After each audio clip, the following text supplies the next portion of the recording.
Let's take a look at training basic skills. Basic skills refer to skills that are necessary for employees to perform on the job and learn the content of training programs successfully. Basic skills include cognitive ability and reading and writing skills. Trainers need to evaluate the strengths and weaknesses of trainees before designing a training program. The skill weaknesses that are identified can be used to determine prerequisites that trainees need or must acquire before entering a training program. How do trainers identify skill gaps? First, trainers collect general information through position-specific training materials and job descriptions.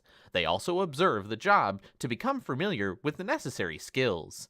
Next, trainers meet with subject matter experts, including employees, managers, engineers, or others who are familiar with the job.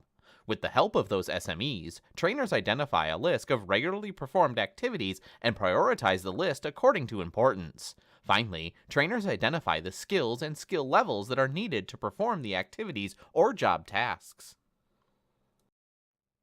Research shows that cognitive ability influences learning and job performance. Cognitive ability includes 3 dimensions: verbal comprehension, quantitative ability, and reasoning ability. Verbal comprehension refers to a person's capacity to understand and use written and spoken language. Quantitative ability refers to how fast and accurately a person can solve math problems. Reasoning ability refers to a person's capacity to invent solutions to problems. Research shows that cognitive ability is related to successful performance in all jobs. The importance of cognitive ability for job success increases as the job becomes more complex. Trainees' level of cognitive ability also can influence how well they can learn in training programs. To identify employees without the cognitive ability to succeed on the job or in training programs, companies use cognitive ability tests. Readability refers to the difficulty level of written materials. Material used in training should be evaluated to ensure that its reading level does not exceed that of required by the job. Self-efficacy is an employee's belief that they can perform their job or learn the content of training programs successfully. Employees' self-efficacy level can be increased by letting employees know that the purpose of training is to try to improve performance rather than to identify areas in which employees are incompetent. Situational constraints include lack of proper tools and equipment, materials and supplies, budgetary support, and time. Social support refers to managers' and peers' willingness to provide feedback and reinforcement. If an employee has the knowledge, skills, abilities, and behavior needed to perform, but do not have the proper tools and equipment needed, their performance will be inadequate. To ensure that the work environment enhances trainees' motivation to learn, managers should take the following steps.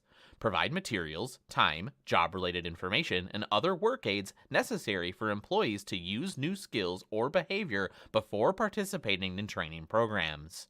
Speak positively about the company's training programs to employees. Let employees know that they're doing a good job and when they're using training content in their work. Encourage workgroup members to involve each other in trying to use new skills on the job by soliciting feedback and sharing training experiences and situations in which training content has been helpful.